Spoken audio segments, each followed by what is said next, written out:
let me just introduce myself here. So who I have here is Debbie. Good morning. Yep. Or Debbie. evening. Yeah. So Debbie, I'll let her further introduce later, but okay, myself, I'm Joe. Okay, and then I'm Joan. And then on the side, there is actually a lady there, that's Frank. Not sure your face. Hello. Yeah. Okay, so the group of us here is really here excited to share with you about some of the findings and the learnings that we have had while doing this research. And it was also done together with Jin Yao, who is now currently in the States. Yeah. Okay, so the session that we are going to share with you today is really about the in-house research that was done at Reach Community Services. So it was done with mainly a group of practitioners from the youth service in Reach itself, together with some of the other colleagues from the corporate support services. So we basically did this research, and we wanted really to find out what is the experience like to actually implement SF. Okay, but before I go further, maybe let me just introduce Debbie first. Yeah, so maybe I'll introduce herself and Oh, okay, sure. friends. Well, I'm a solution-focused practitioner, and I've been a therapist, psychotherapist, and a coach for more than 20 years. One of my favorite things is to do training. So I do a lot of training in Singapore and online in solution-focused therapy and coaching. And I've met Joe and his team a few times, and the director, Sue Chung, for some team coaching. So really this project, this special event that they're sharing with you really started a few years back when we started to do some team coaching, and they had a vision and an idea for how to grow Reach, and then it went into Reach Powerhouse, and then they had this other idea to keep growing the SF capability within their youth team and their supervisors. So this has been a plan within Reach for many, many years, which has culminated in this wonderful research piece that they're going to do. We're very proud to be a part of this project, and honored to know the Reach team. And I also want to say that I'm very impressed with the director, Sue Chung, that we've introduced, who is a visionary behind this whole project. Thank you so much for joining us. Maybe might as well. Sue Chung, you want to say something? Introduce yourself. Hi, good morning, everyone. Very nice to meet all of you online. This is our first attempt in running a seminar, online seminar like this. All right, so we hope we will all learn from it and be better at it. But for today, I am excited to see Joe and Debbie online and to share with us the learnings we have in this area. Thank you so much for putting it together. Great. Okay, so let me invite Joan to introduce herself, and yeah. Okay, so hi everybody, I'm Joan. I'm currently a research intern with Reach Youth. So I've been also participating in the research with Joe and Debbie and Jin Yao on this SFBT research. Yeah, so yeah, let's look forward to what's coming next. Okay, and Jin Yao, I invite you to introduce yourself. So hi everyone, I'm Jin Yao. I am a senior tutor with NUS, but I'm also doing my PhD in UCLA. So I'm in a COVID-19 hotspot in California right now, so sheltered in place. It's a pleasure to see everyone, and look forward to sharing more about the findings and meeting everyone later too. Okay. Okay, before we jump into the ice breaking, just quick guys a bit. Just quickly myself, I'm Joe. I'm actually heading the youth service again. For those who do not know me, at Reach Community. So together with the youth team, there is about 16 of us tomorrow will be 17 because we have new staff joining. So made up consists of social workers, youth workers, counselors. They are doing community outreach programs in the different parts. So do drop by our youth center, visit us one day if you haven't visited us before. It's at Bukit Batok in Singapore. Okay. So okay, great. Now let's have a little short icebreaker where we're just really going to get you all to speak to each other because I think it's really great to connect. Yeah, especially in this time. So what we're going to do is we will be breaking you up into small groups, okay, into breakout groups, so-called, about 4 to 5. So my assistant here, Frank, will be breaking you up soon. So once you all get into the group, please go ahead, introduce yourself, who you are, what you do. We'll just take a quick 5 minutes, okay? Introduce who you are, what you do, what are your best hopes for today's session. Share with each other. Can? Okay, so let me just share with you the purpose of this research that we did.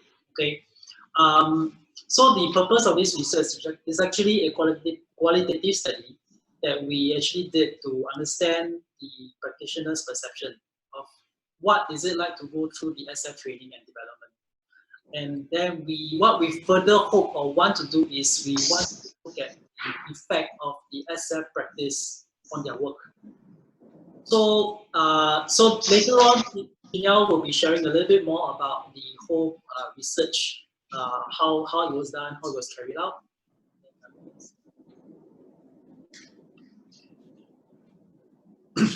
Okay, so what we'll be covering is 6.2. So we'll look at the introduction, which we did, ourselves, who we are, the team. We'll cover the design of the research. We'll share the results of it. And then we will share also the themes that came up as we did the interview, the qualitative interview of the participants. We will recap. We will just conclude on what some of the key sharings, key findings. And then we actually even have a panel discussion. Okay, so where we'll focus on the applications of so what, right? So we did this. And we have a free flow Q&A session at the end. So one thing to note is during the presentation, if there is anything that you would like to ask, you want to put down a note, put down a question, please go ahead in the chat box, type your comment, leave your question there. I have a moderator online actually, so Amanda. Hi Amanda. Hi. Yeah. Hello. So Amanda is one of us as well. So she will be helping to kind of like look at your questions and you collate. She will just summarize some of the key questions that's given during the presentation. So don't be shy to just key it down. Okay. Then we will, the next slide is, we will, okay. So really at the end of the day, we want to see how the bigger idea or the bigger project that we hope to do is we want to see how, starting from the learning and the training and the development of the practitioners in SF, how as they go along this developmental pathway, as they go through the different milestones, we want to see how that learning translates into practice. So we want to, and we hope to see that by us doing this research and this understanding, we want to know what actually helps, what actually encourages somebody to become better at their practice. And we want to see how, when we know what are those factors, we want to see how we can do more of. So really, in this whole curiosity that we have is because a lot of the research that we know in Singapore at least is around program evaluation. So a lot of the evaluation is done around program and outcomes and impact. But a lot of this evaluation really just look at the beneficiaries, the service users, what they say, or it could even be just the professionals making their assessment of whether the intervention has been effective. But we really do not know how did the practitioners and the outcome, what is the link? Okay, so in this larger picture that we are hoping to, or trying to do, is we want to know what is it that can effectively, eventually impact the service users at the end of the day. Yep, so therefore we hope that in this phase 1 of this study, we want to see and track at least the perception of the practitioners. How did they perceive that whole training, that whole journey of going through the whole SF training?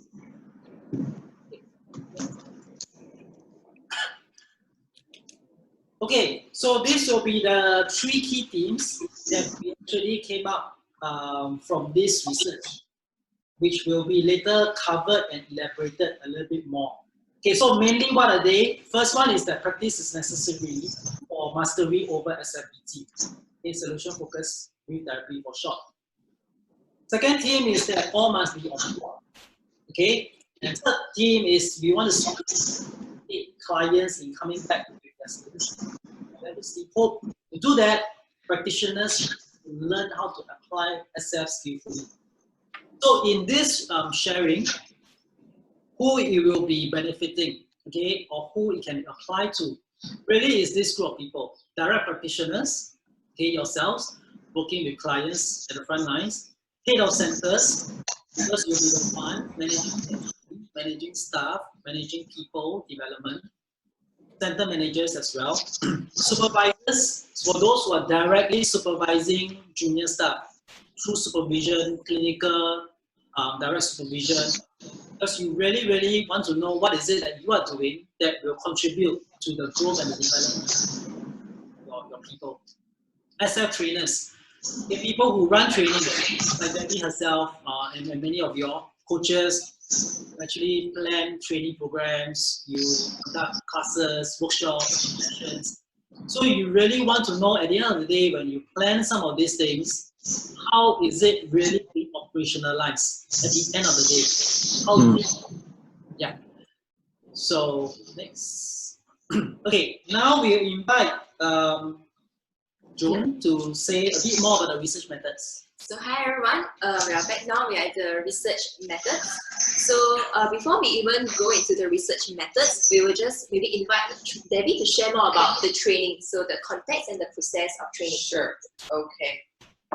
Well, I was trained by Insu Kim Bird, and I learned about solution-focused practice from her and Steve. And one of the things that I have been very committed to is developing more, helping people more to get a firm understanding on the assumptions, the beliefs, the mindset. So in my own way of training for the past 20 years, I spent a lot of time the first full day. I'm going to pause for a minute. Can I ask you all to mute? Please mute your on your side, because I'm getting some feedback on the line. Thank you. I think Yep. that's good. Yeah. So I wanted to just emphasize that solution-focused practice is not about a technique, but it's more how a person embraces the philosophy, the mindset, the assumptions, the understanding. So we spent a lot of time on the first day understanding where does it come from, and why is it so radical, and why is it so different from other ways of working. And I also had them immediately engage with the model. I had them in pairs, talk about their best hopes, just like Joe asked you to ask yourselves in your groups, what are your best hopes? That's always a good way to begin any kind of group or any kind of therapy work, is what does the person in front of you want? So we immediately had them engage in the model. What are their best hopes? And then using some of the tools like scaling. How do you know where you are? What would better, more confidence look like? We focus then on really understanding deeply about the assumptions and the difference in a problem focus and solution focus modality. We talked about the model then, all the different components of the model, good goal formulation, how you use the different tools like the miracle question, exceptions. That's looking for when the problem doesn't exist. We looked at how you use a relationship question or externally a different kind of perspective on how you engage people in your life. in the differences they would notice when change happens. We looked at the art of exceptions, scaling tool, as I mentioned, the giving of firms, which is a key in SF, and then how do you wrap up.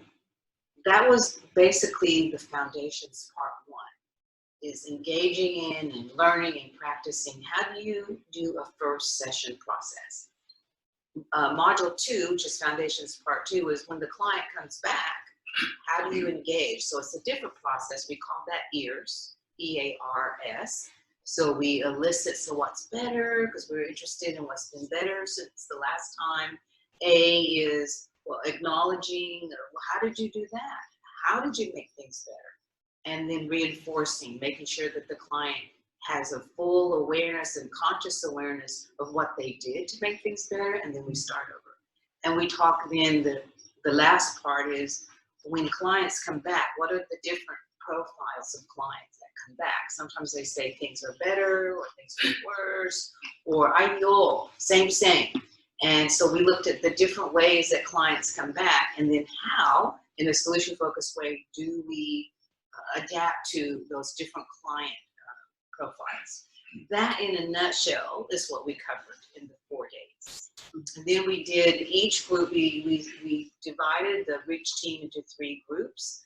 We called them the supervision group, and then the youth workers group, and then the management team. And we had 5 one-hour sessions for kind of coaching. What have you tried? What's going where? What's going well, and what are some of the challenges you're facing? This is to reinforce. So I think a part of every training, there should be a follow-up piece, because the training is actually only the beginning. And then people find it difficult, maybe sometimes they get stuck, and then they go to their default, which is the old way of working. So part of the fidelity and part of the development of confidence is the ongoing work and having a supervisor or a team to reinforce what you learn. Yeah, thanks, Debbie. Yes, thank you. Just chiming in, right? I know some of y'all here, with us, y'all may not be SF, y'all may not be trained in SF, or you may be practicing other modalities.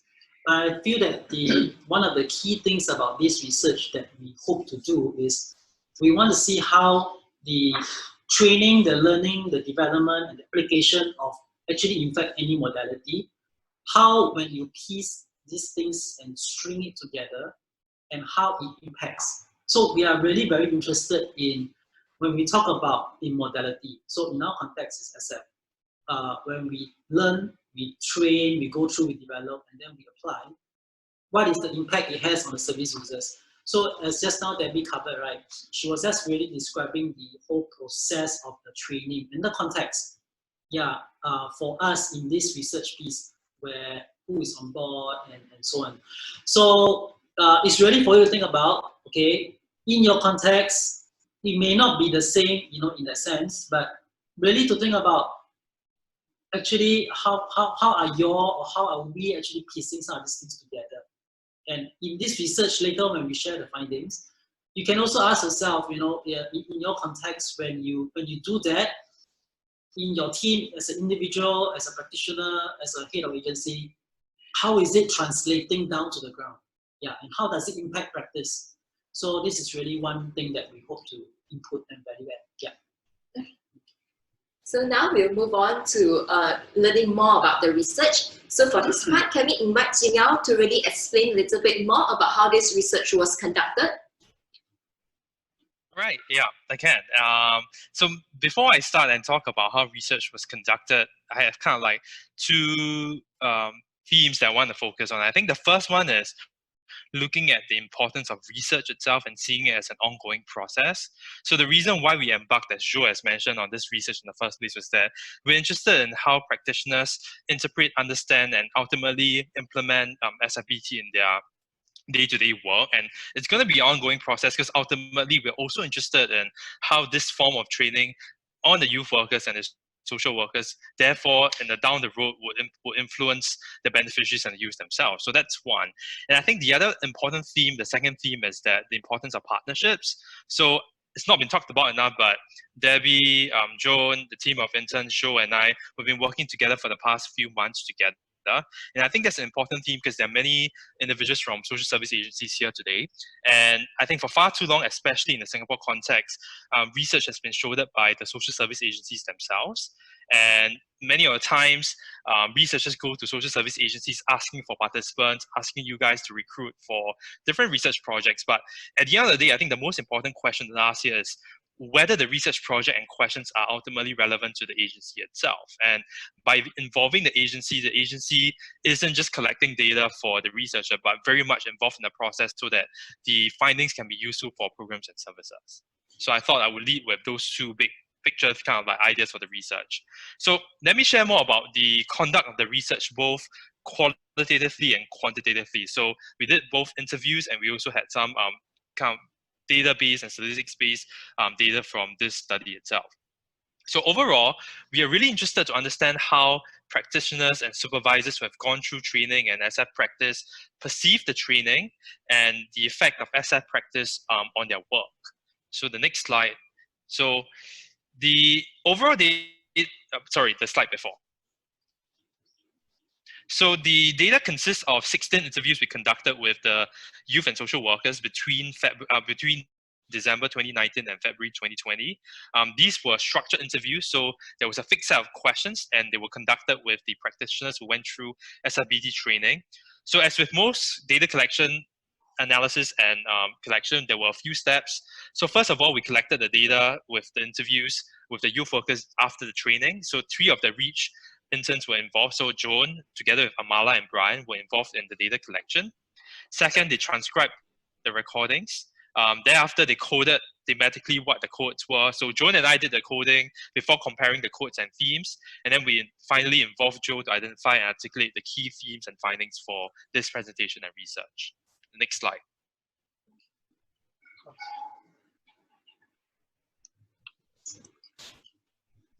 So we were interested in 3 research questions. The first research question is what we call the training process. So what are the most important features of the training program for the practitioners in the context of a Singaporean social service agency in terms of how they experience the program? So that's the first research question. The second research question, we're interested in knowledge and mastery of SFBT. So how do practitioners learn SFBT most effectively? And the third question here is the application of SFBT. So how do they, having learned and having been trained in SFBT, then apply the practice in their work with the use in the agency? Right, so these are the 3 research questions. And I'll hand the time back to the team. Yep. Thank you so much, Sinyo, for explaining to us about the research. So now, next slide will be, give me a moment. Okay, so now I'm going to share more about the information about the research participants who took part in this research project. So as we have heard from Debbie previously, there's actually two different groups. So one is actually some are actually previously trained in SF, and some are actually new, completely new to the whole SF world. And so, however, all the participants are from the same organization, which is REACH. And despite that, they also come from different departments. For example, some are in direct practice, some are in HR, management, finance, and things like that. So we all come together to participate in the training sessions. So now we'll move on to some of the overall results that we have gotten from the research. Overall, the training session was a positive experience. Everybody learned something. And also, even for those who have already undergone the training previously, they also realized that through this Foundation 1 and Foundation 2 training, they have actually acquired some new information, and it was useful and helpful to them in their practice. And also, many find that it was refreshing because of all the role-playing sections and things like that. It was very enjoyable, and they get to really know more about SF. So now, Jin Yao, maybe we can explain a little bit more about the increase in scores, because actually the participants did both tests, pre-test and post-test for both Foundation 1 and Foundation 2. And what we actually found was that there was a significant increase in scores, which is kind of indicating that they have actually learned something. So Jin Yao, I pass the time over to you to explain a little bit more. Yeah, I'll be very brief here. So the big caveat here is the sample size is small. So for Foundation 1, we had 12 respondents, Foundation 2, 13 respondents. But the important point here is that there were two kind of metrics we were testing them against, looking at score difference. The important thing of score difference is that everyone's score increased. It was statistically significant. And in terms of confidence score as well, in terms of how confident they were, everyone's score increased as well, which results in a statistically significant difference between the scores and the post scores. But again, the big caveat here quantitatively, which is why we didn't show it here, is that the sample sizes are small. So there's a possibility that there might be false positives and negatives in that sense. So we will take that findings in that sense. Yeah. Okay, thank you, Jin Yao. So now with that, so also adding on to that, actually for those who have went through the training, they display actually, they feedback to us that there's actually varying degrees of application. And the way that they apply was different. For example, some use it in their personal life, some use it in their practice, in their direct work. And also, there's a varying level of confidence for the practitioners. For example, some were not confident because they felt like they did not have enough chance to practice. And for some, they felt like they were pretty much very confident because they actually had the chance to practice, they went through the training previously and things like that. So there's a lot of different reasons. And varying degree of application is also the opportunity that the different practitioners and the participants who went through the training actually got. It's actually quite different because some responded and said that they were in indirect work, so it's harder also. So we will also explore these questions later on.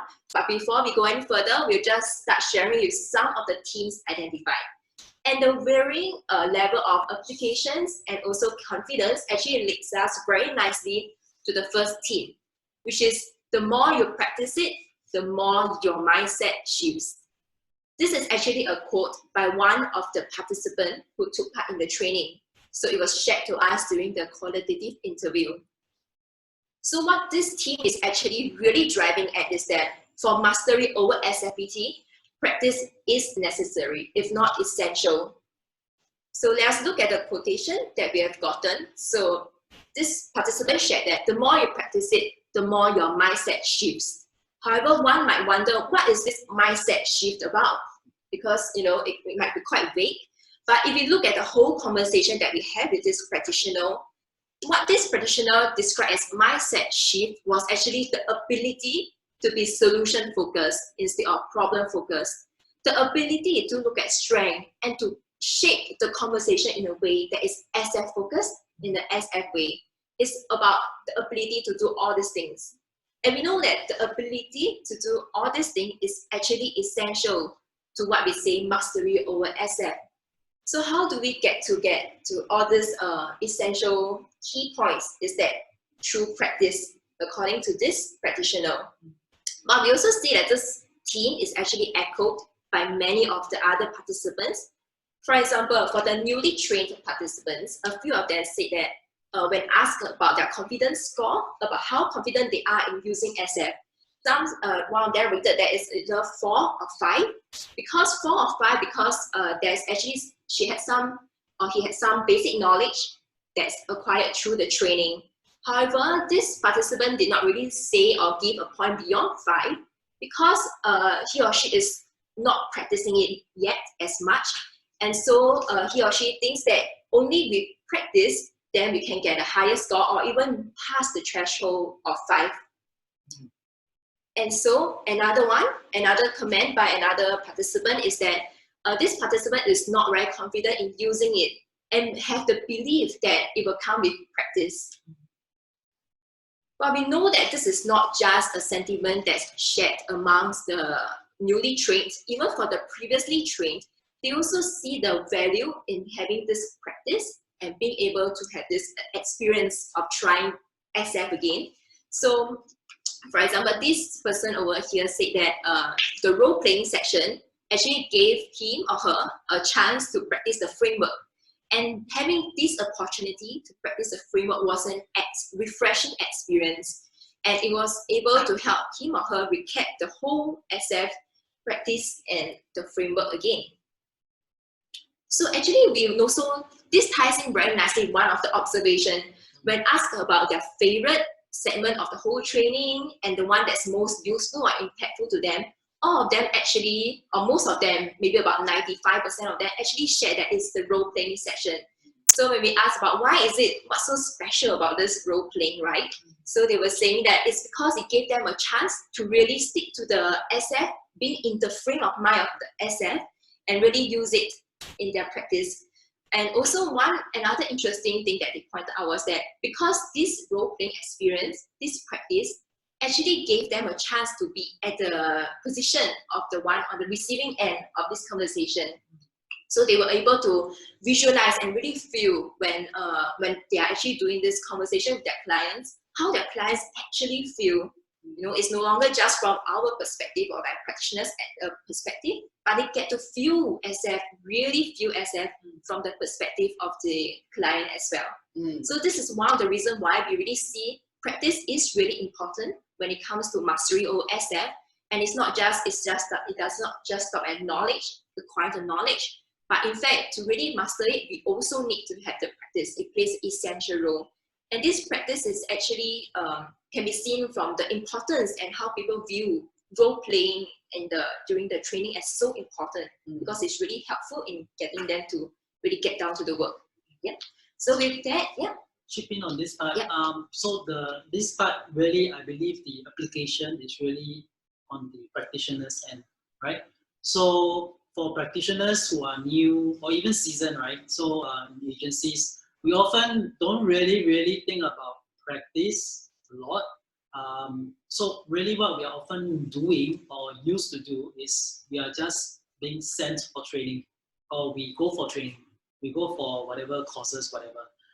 So I think it's really a wake-up call to us that sometimes it's not about how much we know, but really the very basic fundamental thing is how much do we practice.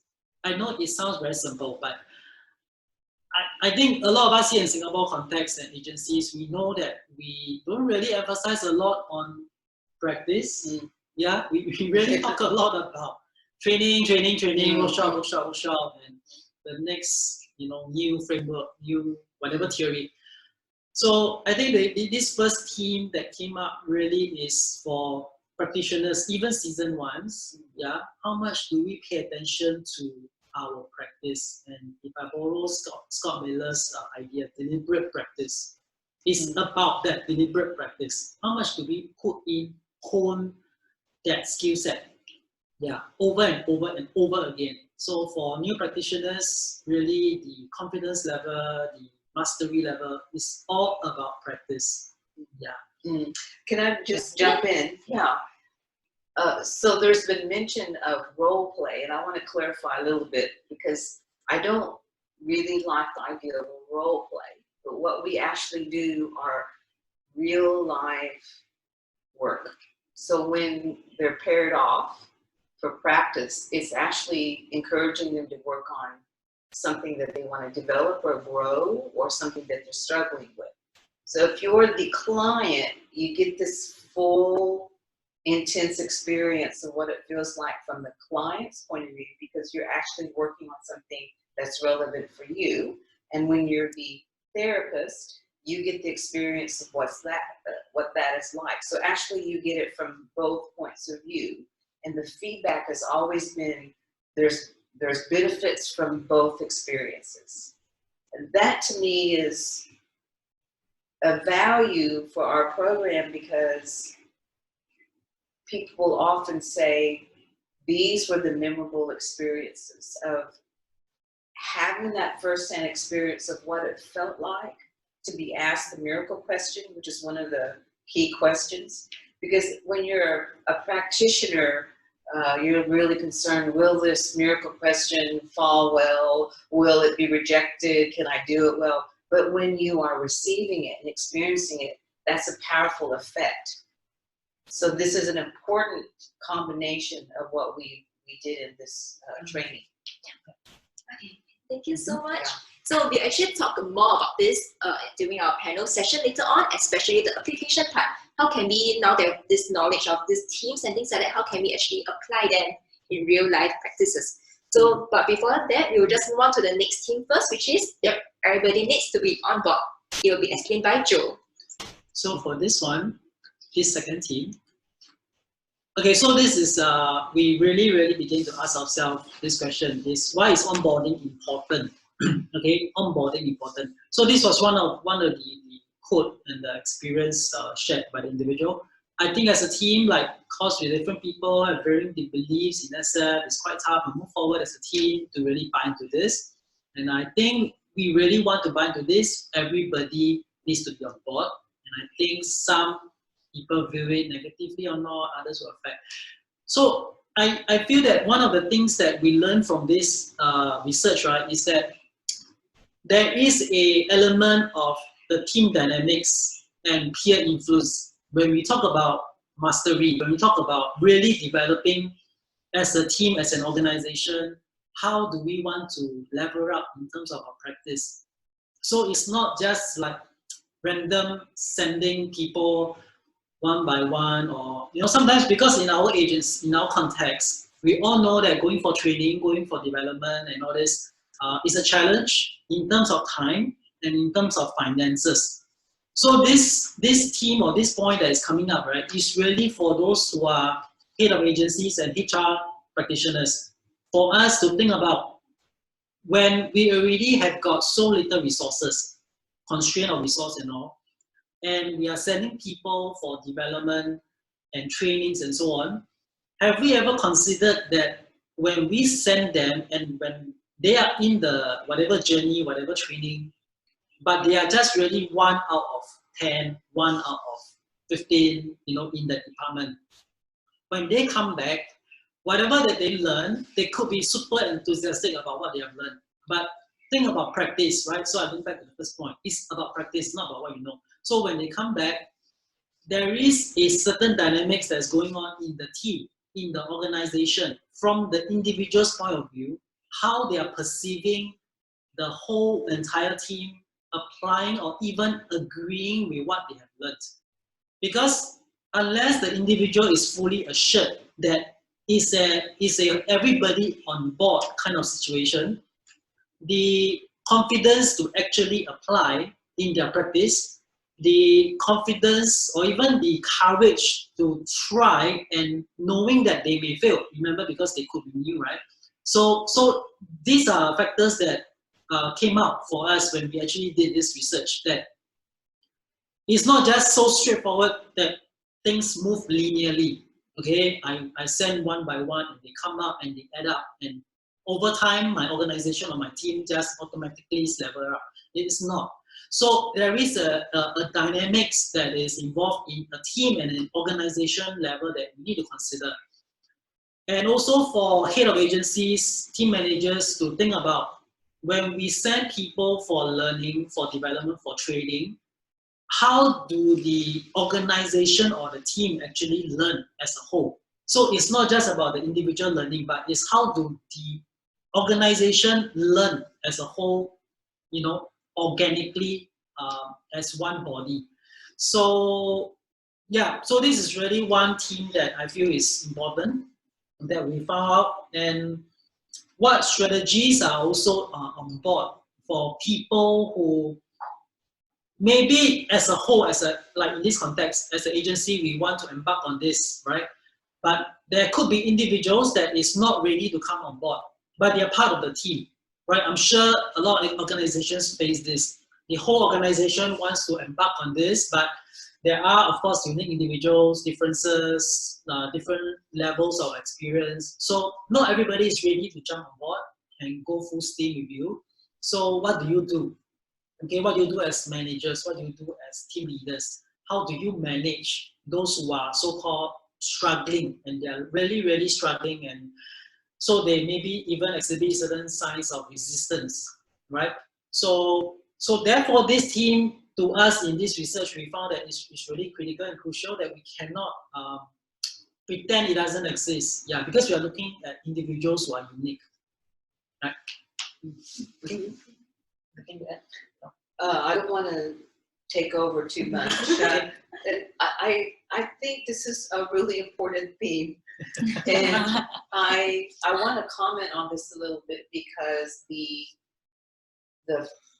I would say the foundation of where Reach is now with this research began 3 years ago when the team, the management team, including John, they were all wondering how as a organization are we going to move together in unison with the shared philosophy about youth care?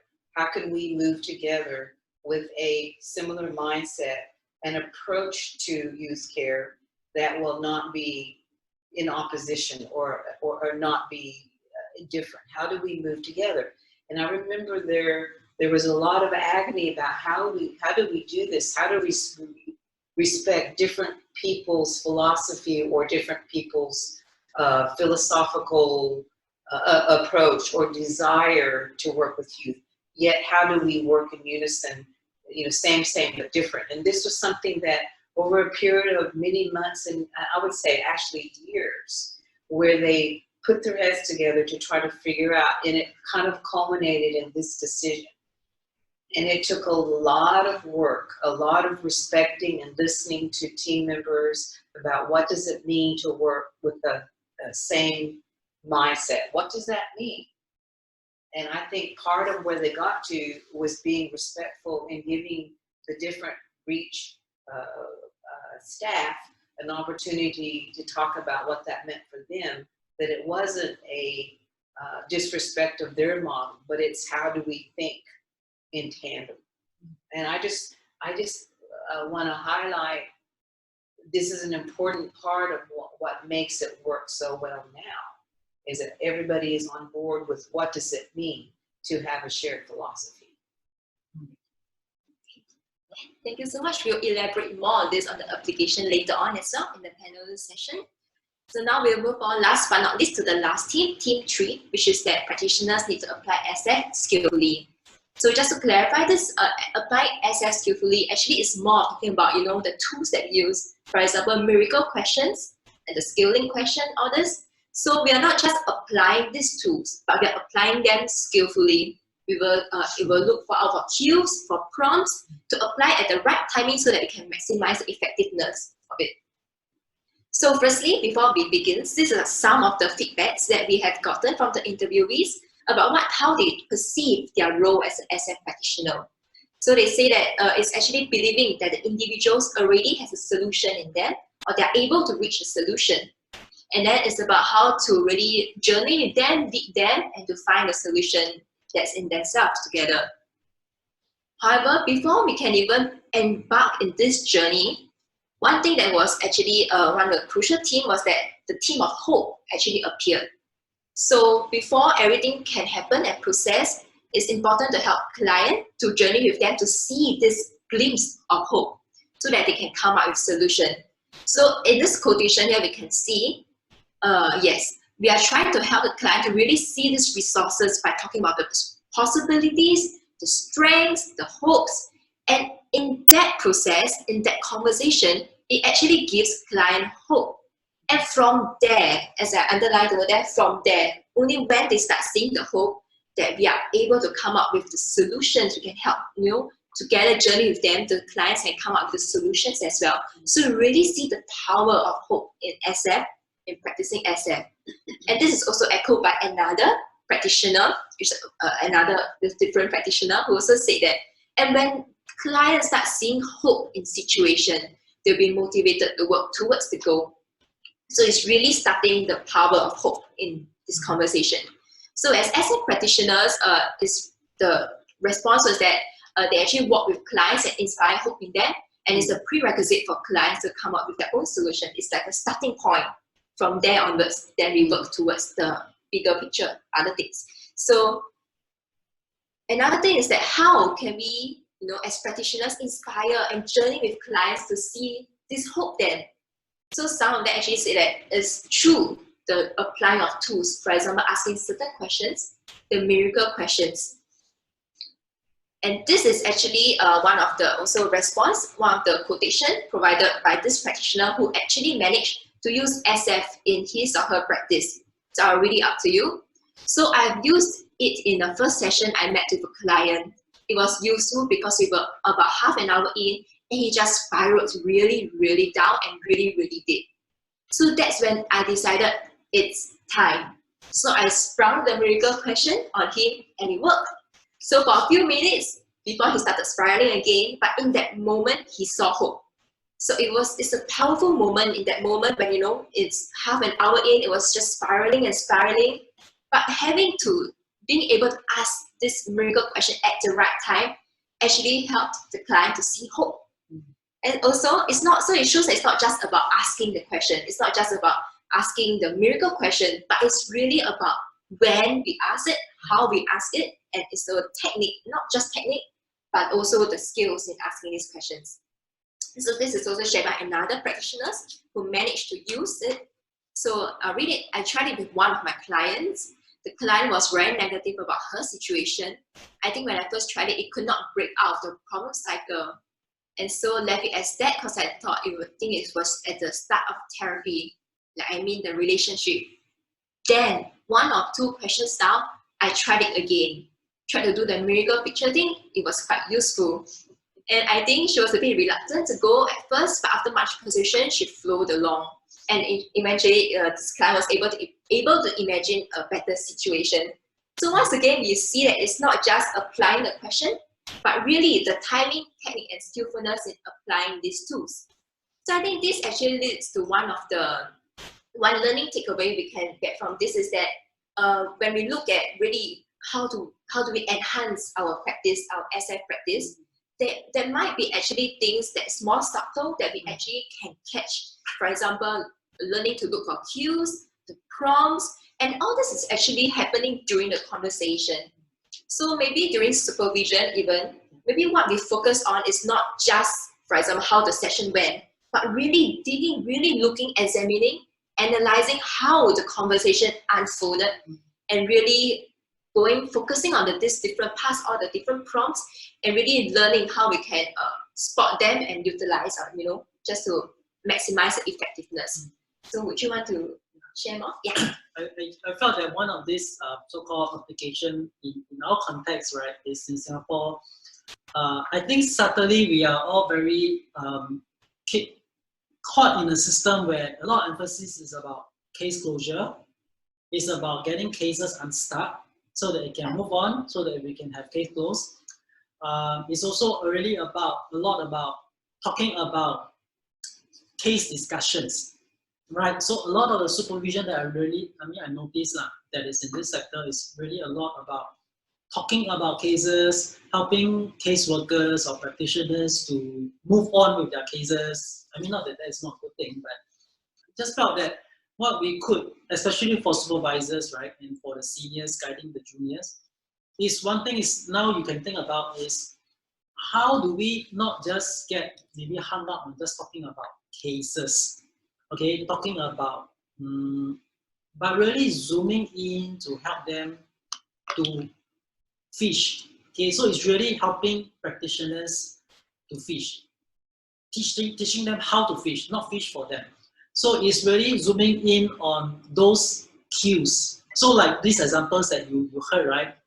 The practitioners who went through the training, in applying, it's not so much about just putting the skills into practice. It's not so straightforward. It's also about timing, knowing when to ask the right thing, when to prompt, when to look out for what. These are very subtle skills that actually in clinicians that is, I think not emphasized enough in our context here. So I feel that for our situation here is what we could do is really to look from that point of view of the practitioners to help them to, I guess, develop their feelers a little bit more, their radar a little bit more, and guiding them along really in their practice. Yeah, again, it comes back to practice. It's not just, rushing through things. Yeah.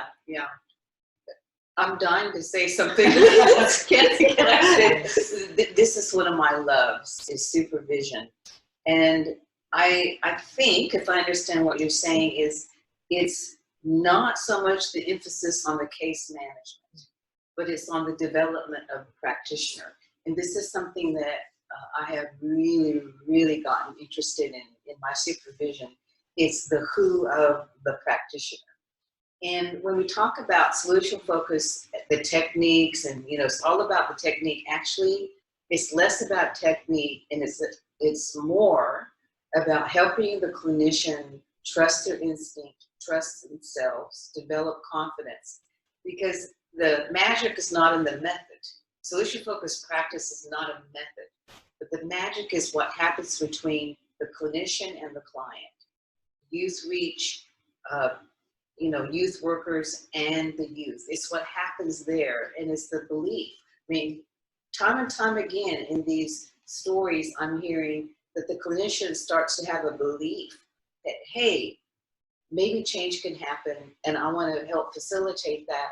What good question can I ask? And so somehow they just trust the process and trust the client and offer. I love the idea of spring the miracle question. But it's more about the clinician saying, I want to try something. I'm willing to, try a little experiment because I'm thinking maybe it might help the clinician. That's something we can't really teach. It's helping the clinician have the confidence to take a little risk and to try something because of this belief that they believe. And I think SF practice really reinforces the who of the client, the who of the practitioner, and you've got two expert people coming together to try to make something happen. It's a magical thing, almost, that just happens. Well, it doesn't just happen. Obviously, it takes some practice. Yes. Yeah. Yep. So actually, we have come to the end of this 3 themes that we have picked out and presented. So just to recap a bit. So the first theme is actually practice is necessary for mastery over SFBT. And also for the second theme will be that the importance of onboarding the whole organization in the learning and application of SFBT. And last but not least is really how we can do even supervision.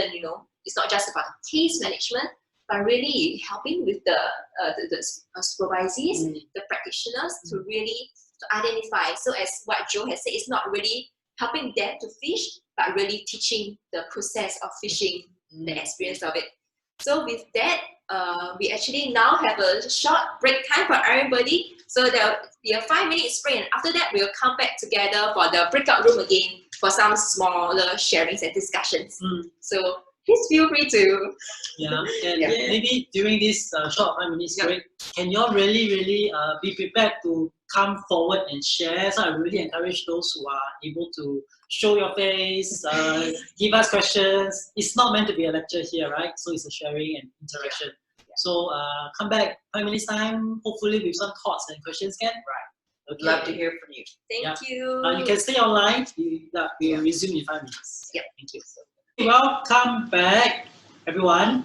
So in this next short little segment, just to get us going again, is we're going to break you up into small groups, okay?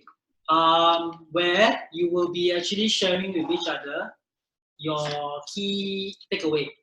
Okay, your key takeaway from just now our sharing, and whatever that has kind of like caught your attention. So go into a small group which will break it all up into, and then second thing you discuss is what is one key curiosity you have now, and hopefully you can bring this curiosity back into the discussion and the Q&A later. Okay, so just 5 minutes. Okay, 5 minutes in small groups.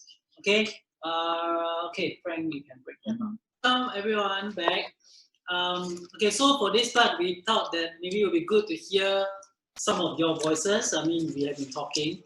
So maybe can one representative of your own small groups share what was your takeaway and that John discussed?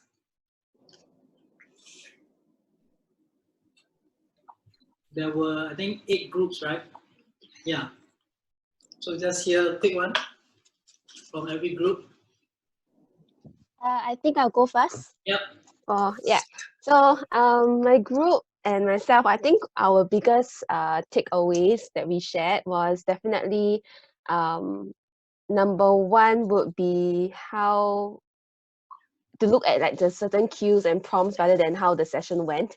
So I think that was one of the thoughts that or one of the topics and things that y'all spoke about that actually resonated with them lah.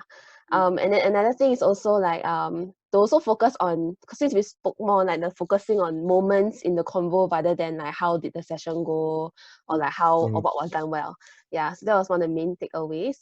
Also, another thing would be the timing and applying of techniques. So it isn't just about like using the tools, but also the timing in which when you listen to the client talk and whatever, the timing of like applying the tools is very, very important.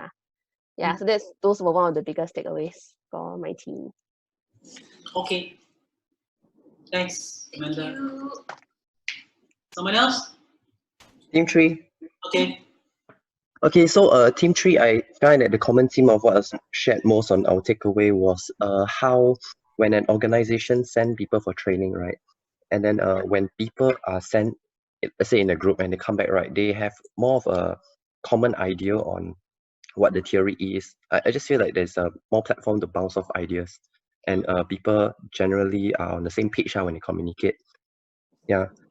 Then I also like the part where when it was shared that most of the times in Singapore we aim to close KPIs, like close cases and all that. But I like the part where how it was shared that it's more than just a case when we see clients. Yeah, but my curiosity is that because the nature of SFBT is brief, hence it's more future and present oriented, right? What about the emotional validations of, let's say, their past and the hurts, the underlying issues, or these? Do the participants actually share a bit of that? Okay. So there will be a question that we can address later. Yes, noted. We will. Yes. You can type in the chat box so that we will like. We'll take note definitely. Yeah. Thank you. Okay, somebody else? Okay, from our team, we focus on the theme 2, having the rest of organization on board. So we shared that how can we help each other to go along this SF. How can we see that each other is taking in the influence from SF. And also there's a curiosity about the sustainability. How can we remind after laying down SF on the table, then how can we remind each other about using this practice often or consistently? And also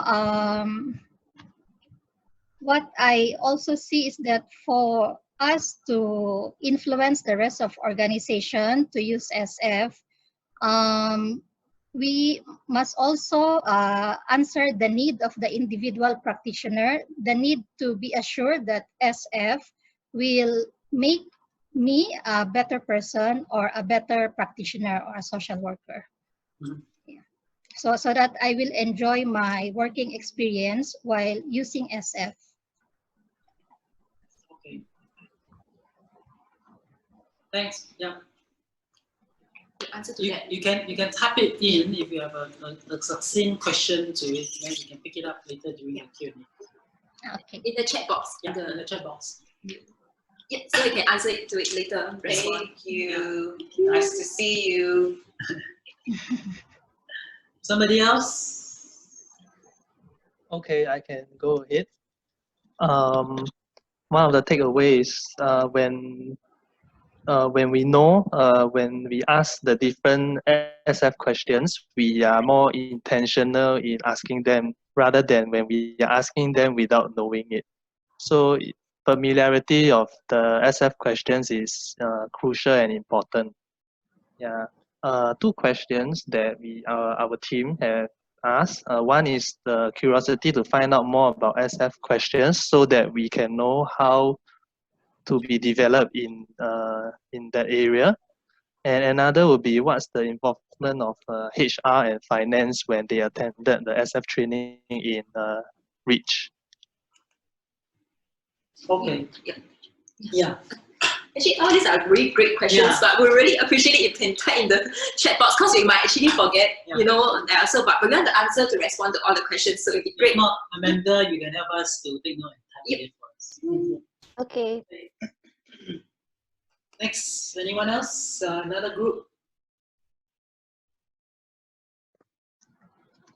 I think for Team 5, we also shared about the personal aspect of SF for ourselves, because me and Casey didn't really have much experience, opportunity to utilize it in the professional setting, but in our personal lives, we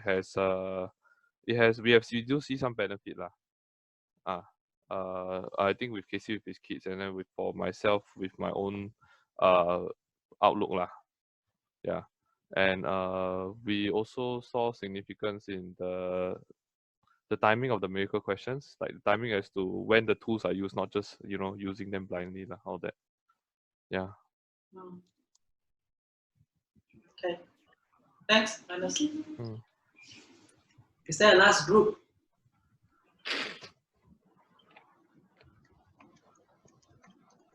One last group? Is there? If not, then we can really just maybe jump into discussion. Can Okay, so we answer these questions. you answer these questions? Or you want to do panel? Yeah, panel. Maybe we start with the. Maybe we can start off with the panel questions first. The panel discussion. So it's actually about application. We'll be answering the Q&A later on after the panel discussion. So actually, we have learned all those themes earlier on. We learned about how they work, how they function. But now, I think the thing that everybody would be curious about is how do we apply it into real life? Then, in this case, in their practice, how can we actually, use it, concretely? So maybe one question would be, now that we know we need practice and to really have the mastery of SFBT, and it's crucial, even to catch all the timing and things like that. But then what are some strategies that we can use to find opportunities for practicing SF? When can we use it? Is there any?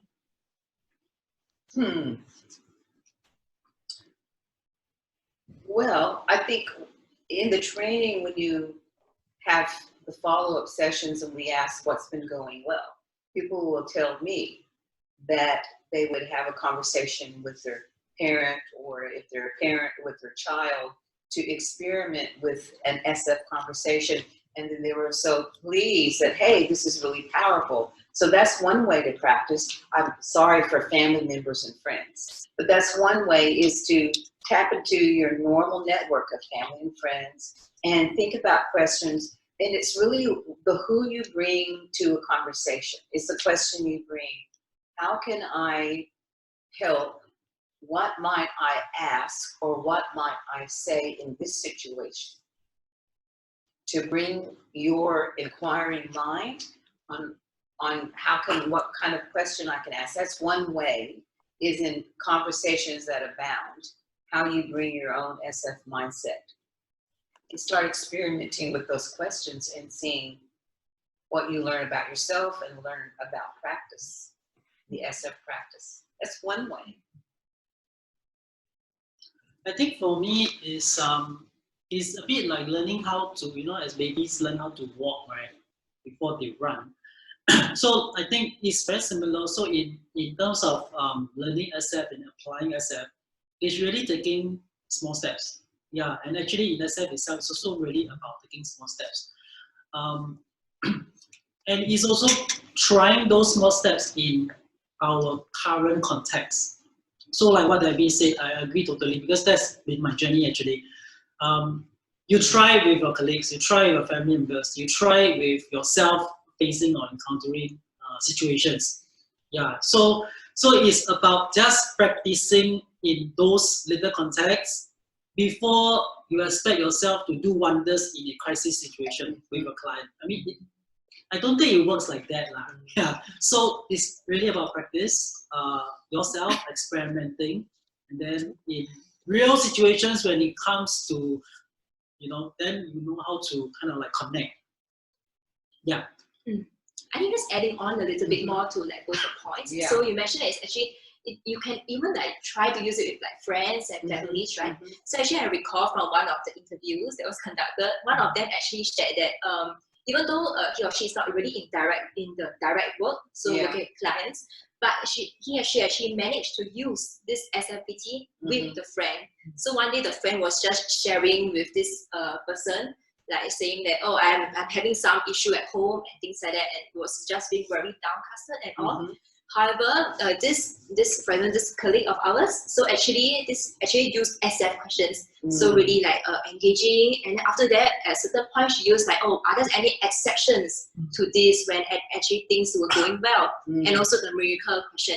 So by the end of actually their personal conversation, you know, just between friends, this other friend who was actually having troubles at home actually felt more relief and actually see a hope in like, oh, actually maybe things can still be salvaged, you know, be done. Wow, so it's really not just in direct work. I think you can actually find practice opportunities even in personal lives when talking to our friends and families.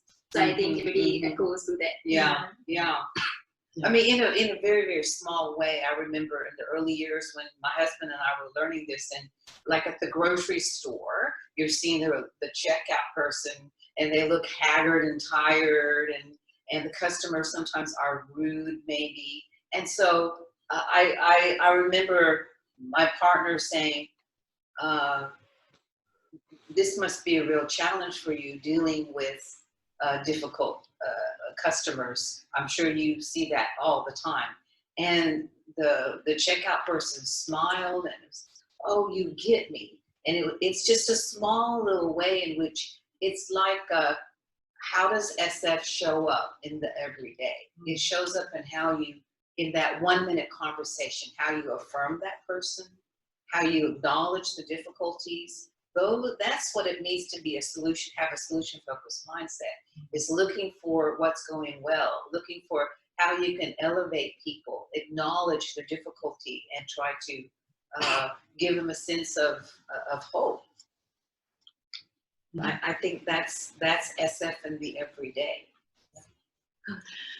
I'm thinking, should we jump into some of the questions that we posed? Because I'm seeing quite a lot of good questions. You can just Maybe we can, directly answer some of those that came up. Okay, so there were some in the earlier chat box. Hang on, so okay, answering to Yifeng, examples where which has applied SFBT. We really applied this in some of our current program design. Yeah. Again, I want to just emphasize that I see value in applying SF theoretically into program design. I also see the other way of application of SF philosophically into the execution of the programming of the work. And I feel that the philosophical application is more powerful than the program design kind of application. Because program design, you apply SF in it, when it comes down to the ground, the execution is still dependent on the practitioner executing, right? So I can have Debbie write a great program using SF. He passes the program design to me. I may not be SF trained. I take this, whatever, then I go down, I try with Joan.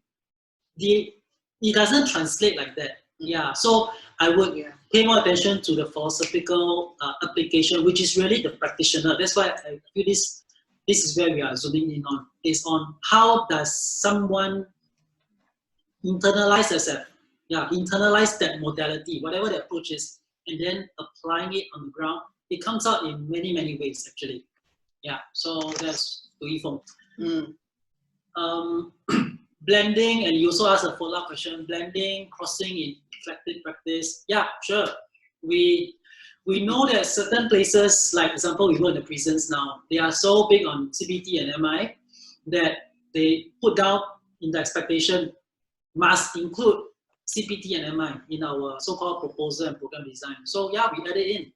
And some of my members are not here, but when we actually designed the program for prisons, for example, we included CBT, but we touch on the thoughts or the cognitive aspect, but we carry out the questioning, the how we carry out the session in an SF way. So it is possible to actually apply SF in another modality, kind of like sensitive place, then you see how you can cross it. Yeah. You want to add to this? Well, I have my own reservations about the mixing and the blending, because solution-focused mindset is very different from a CBT mindset, or from a Gestalt, or most other models. So it's not so much technique-oriented, where you have a smorgasbord and you're going to sort of blend different styles. It's a kind of belief about, what am I going to bring? How do I think about the nature of this that I want to influence, whether it's in the prison service, or with youth work, or with children's society? It's, how do I view myself as a change agent or a catalyst? And so it's, again, what is my belief? What is my skill set that I bring? So if we just limit it to a technique, then it becomes, that's the magic, or that's the method. And I will repeat, it's not the method that works, but it's, how do I use my tools? How do I integrate lots of good practices to make a difference here? And I'm just going to leave it there, because it doesn't matter maybe what technique or what style, but what matters is what you believe. What's entering the room? What's in that space? Yep. Then question from, I think those that I can answer. From Sean, involvement of HR and finance. Actually, we really just opened up the training when we actually had this opportunity. So we opened it up to the different departments, and then there were people from my finance, my HR, even my corporate support colleagues who came on board. So they basically came in and learned the SF approach and gone through the whole training. So in terms of implementing, I guess that is where we hope to see how the experience, what is it like when an organization goes through the learning of the approach, rather than just one department. Yeah, so we hope to see how we can find that uniqueness of how, when the entire organization at different levels comes through learning it together. So, yep. So that was what. How does REACH ensure sustainability? Question by Alex. So I think this is what we are doing now currently, actually. So in the earlier days of SF in REACH, it was basically me, that only one person. SF in REACH, yeah. And it lasted for quite a few years, basically. So until I began to see that, hey, this is not sustainable, because, yeah, really the moment I leave REACH means REACH equals not SF, right? Yeah. So then I began conversation with the team, with my boss here, which on, we began to talk, we began to think like, we invest really, we want to not just talk about investment and return on investment, but we want to talk about sustainability. We want to talk about how do we keep our whatever that hard work we put in, all this while, how do we sustain? How do we ensure that what we have built, what the knowledge the organization have learned, they don't just forget simply because one or two persons leave. So that's where now what we're doing is we are incorporating SF at different levels: thinking, execution, programming, design, evaluation, management. So we want to see how to come at different levels. Yeah. Sebastian got a question about SF work by brief. Maybe you want to answer that? Okay, what was the question? Can you read it? Anyone familiar with the SF work by brief center in the UK? Yes, I am familiar. So what's the question beyond that? Yes, I'm familiar. Question answered. Next. Sebastian, what's your question? Not sure if he's still. Oh, he's. I think Sebastian just left. Yeah, okay. Oh, Sebastian has left the room. Okay. Well, yes, I'm familiar with brief, so I'm not Hi, sure. can you hear me? Yes, can hear you. Yes, I think it's Sebastian. I just now in the room. He was mentioning about I think like how I think in over I think there's a SF 1.0 I think in brief in UK, and then currently we are going through a 2.0 phase. Yeah, so I think what we were just trying to understand like what was the kind of the difference and the shifts in terms of practice so far. Yeah, because she mentioned that he uses traditional SF, but I think there now seems to be a SF 2.0. Yeah, so we were just trying to I think make sense of that together in the breakout room earlier. Yeah, so hope that I think you can add in some stuff like that. Okay.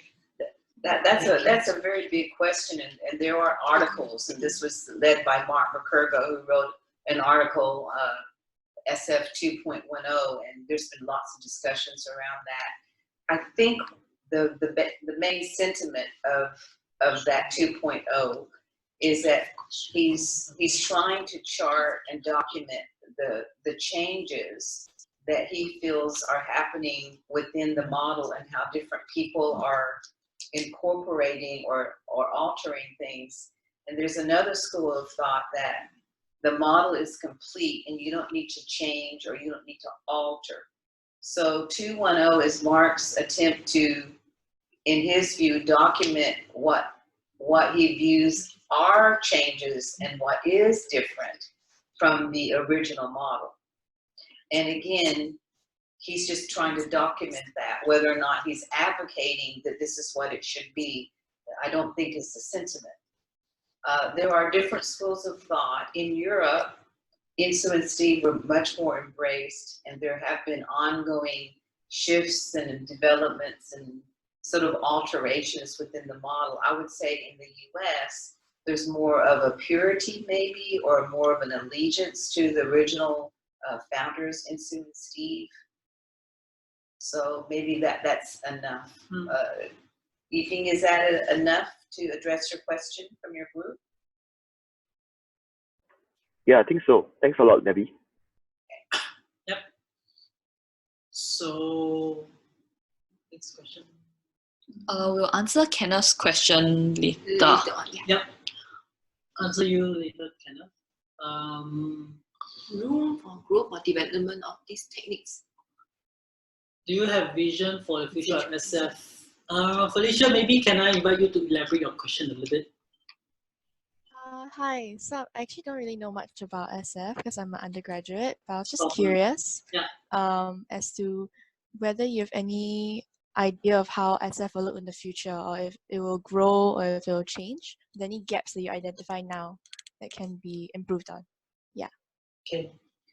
I think that's a similar question to maybe what I was saying earlier, that in the minds of some people, SFBT is evolving and developing and changing. Some people are of the school of thought that it is a complete model, and so therefore doesn't need to be changed. Some believe in the integration or the embracing of an SFBT and CBT, or some look at the idea of narrative and SFBT. So there are different ways in which one might view the future of SF. There is concern that SFBT is going to be swallowed up or lost, or the integrity of the model is going to be lost in this sort of identification. So it's a branding. I personally believe if people are interested in learning social focused brief therapy, what I offer is, this is how I learned it from Steve and Insu. To me, it's a complete model. You're going to get the purity. You're going to learn the purity of the model. What you do with that is up to you. So I stand on that. I stand on the belief that it's a complete model. What is the future? I hope that there are people who are committed to the fidelity, the integrity of the model, and that it's going to be recognizable. And if you mix it and have a smorgasbord, it's up to you. But at least you know, if you've learned it from the academy, you've learned the pure essence of what I think it is, based on learning it from the developers, Insu and Steve, and trying to pass that baton on to Joe and Reach. Okay. Follow-up, actually, the question to you from Yifeng is, what is this question directed to you? What is the vision for the future of SF in Singapore? Let's conquer Singapore. Let's get into every crevice, every agency. Actually, SFBT is in almost every sector. It's in the prison service. I've done lots of training in the prison service. It's in the court system, in the mediation centers. It's in almost every FSC. It's in almost all hospitals. I do lots of work with all the hospitals. It's in local and international schools. You name it, there's been some connection. Do I need to go on? you get the idea. It's the idea that practitioners who have learned SFBT get a vision and a heart for something that has power and influence and effect. And so how do they take that to where they are, no matter where they're working? So it's the belief in the, the one pulse pie. If I believe that this model works, and if I believe in it, and if I know it well, then I'm going to be a representative, and I'm going to be able to use this approach, because again, it's a philosophy. If you just see it as a technique, I don't think it's going to be sustainable. Because anybody can do all the bits of SF and not be solution focused. We've seen this over and over again. I hope that addresses the question. Yes. There was one by Rhea. Okay, your question around how can we help each other in the organization get SF by influenced by SF, remind each other to practice SF, enjoy using SF, and then linked to that question was from Felicia, I think. But individuals may have differences and prefer modalities. How does Reach ensure staff alignment with SF philosophy and practice? This is really challenging because, in my experience so far, when we tried this in Reach, we can't really make somebody SF. This is almost impossible. Then the more you try, actually, the more reaction there is, and the more you fail. Yeah. So I began to learn or realize, and Debbie can share, the lesser you try, the easier it becomes. Yeah, it's somehow like that. It's a paradox. So I gave up trying. Yeah, I gave up trying. I just let it be. But I began to share the applications. So that's what I learned. I began to share applications. I began to show others how I do it, or how it's done. So I leave it there. You like it, you take it. You don't like it, then you do your thing. And yeah, but end of the day, I think it's still about the fundamental respect and the core values. So it goes back to the philosophical level, where we learn how to respect, we learn how to draw on each other's best, whatever you utilize, whatever strengths, resource, and then we invite people on board. Yeah, so it's because of where we want to get to. So in our context, we want to work with young people. So we invite people to get on board because we want to really be impactful to the young people that we serve. So we can all agree that, okay, example, English will be the main language that we'll speak. You can learn Mandarin, you can speak Hokkien, you can speak Teochew, whatever. But when we in the office, when we work, we common language English, right? So let's respect the clients we serve. Just one language. But you can keep your dialects. You can talk about it any other time. But wow, let's do just one language and understand each other, and then we move on efficiently, effectively. Yeah. So you want to add on? That's a beautiful metaphor. In fact, I think it was Malay, wasn't it? And then it became Mandarin. The government, saying this will be the common language. I just love this idea. And I remember in the early years, I saw Joe struggle. He was sort of like the Lone Ranger at Reach. This is great stuff, everybody should do it, and it just wasn't working. So we would have some discussions. I quoted Gandhi, be the change you want to see happen in the world. I said, use guerrilla SF. Don't try to convince people. Just do your great work. Have your masterful conversations. Just do it. And then people will become curious. So that's what happened. And that was the beginning of where they got to now. Yeah. Great story. Some more questions. By Ruth. Yeah, by Ruth. SF is very reliant on conversations. How can we manage and facilitate when we work with clients who may not be, very interested, nonchalant, indifferent?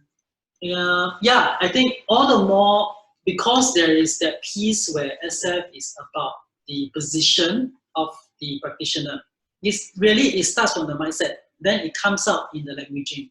So by starting first by your philosophical view, how you actually see or view young people. Once you get that piece right, the communication becomes easy, especially in youth work, I would say, because in youth work, it's not just talk alone that I can get to the young person. At least for Rich, we use a lot of activities, right? So I use sports, I use cooking, I use baking, I use music. Actually, SF can be applied in those contexts as well. So it doesn't just apply in counseling. So I feel for Ruth, for us who do youth work, SF is very, very useful because it can be applied in many contexts in terms of how we get to the client. Yeah. You want to add on this slide?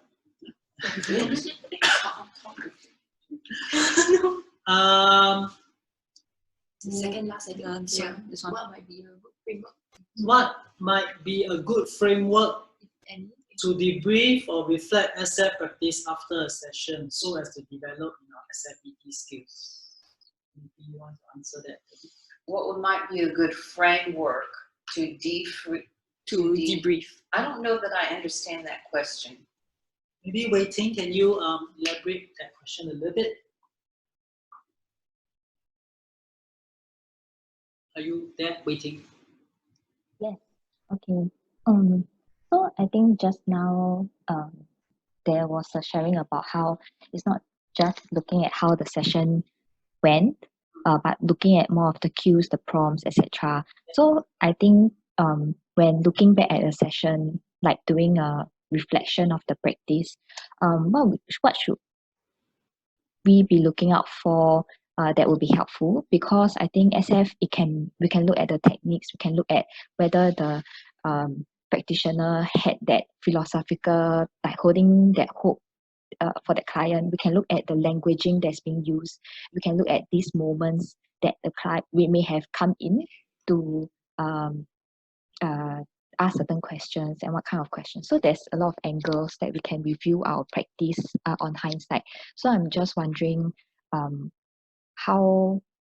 what would be best, or how does it look like? I mean, if you want to continue the debrief of sessions moving forward, what might be a helpful way so that we can develop our skills as well?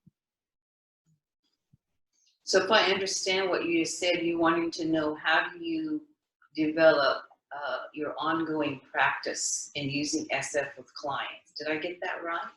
Yes. Yeah. Or what should we be looking at when we reflect upon our session?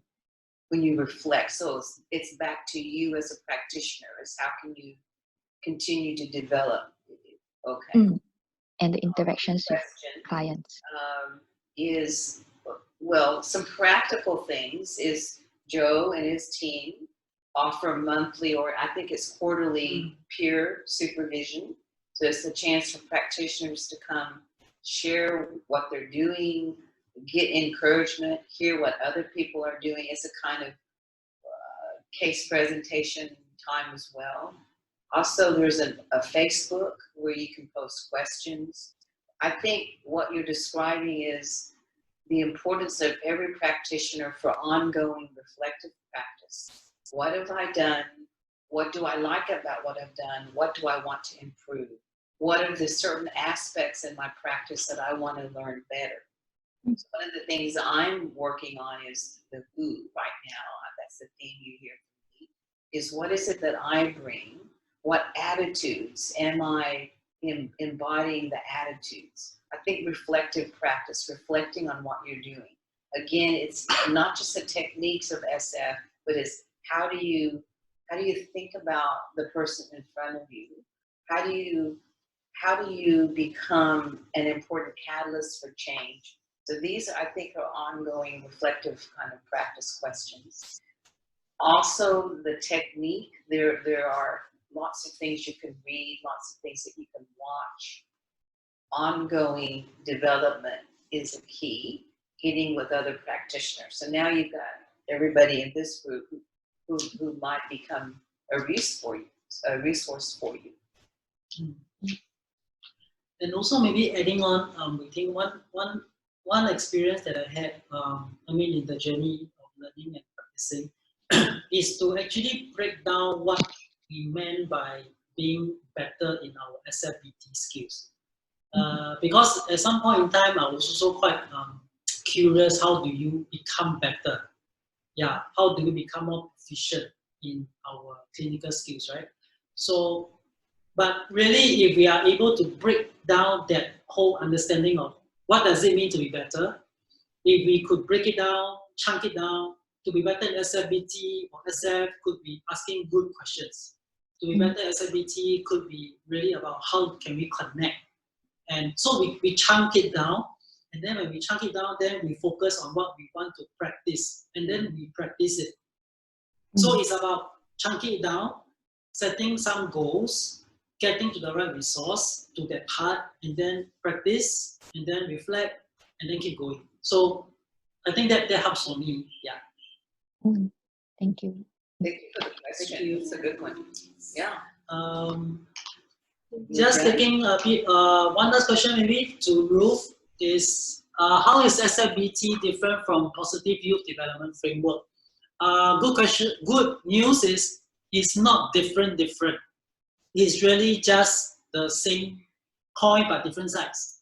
Because Positive Youth Development, which uses a lot as well, and is one of the corner foundation piece for youth work, is how we view young people, in how they grow and develop. Okay, same for SF is also about how we view people and how we can help them, empower them, creating opportunity and spaces for them to design their own solutions, tapping into their own resources. So the philosophical mindset is pretty much the same, and both PYD came a little bit later, more recent years after the SF. So if you look at how SF developed and how PYD developed, so PYD came along around the same period, but slightly later a bit. Yeah. So these two can actually integrate very well. Okay, if you want to integrate, feel free to connect with us. Happy to share more with you offline. Yeah. Okay, I think we want to just keep to time, and I really thank everyone. Want to just wrap this up? Yes. Oh. So yes, I think we had actually a lot of questions, very good questions coming in. I think you can still actually reach out to us about these questions, and through email or any other, email or like messaging and things like that. To let us know your questions, and we will try our best to also answer it in a form of perhaps like an email also correspondent. And also thank you so much for really tuning in and staying with us. And I hope that we hope that you had a great time building something about from our research and for supporting our research. So I think we have one last slide that Joe prepared. Yep. Just a final, just to wrap this whole thing up. Just want to leave with everyone. From Lao Tzu, okay? So knowledge is a treasure, but practice is the key to it. So we can know all we want to know. You can have all the knowledge you can have in the world, but it's useless until you learn how to practice. Yeah, just zoom down to practice, okay? Thanks everybody. Thank you for being with us. Thank you. Hope you enjoyed. Leave us comments, drop us a note, email, connect with us, social media, and everything else. Thank you. Thank you. Thank you. Thank you, everyone. Thank you so much. Goodbye.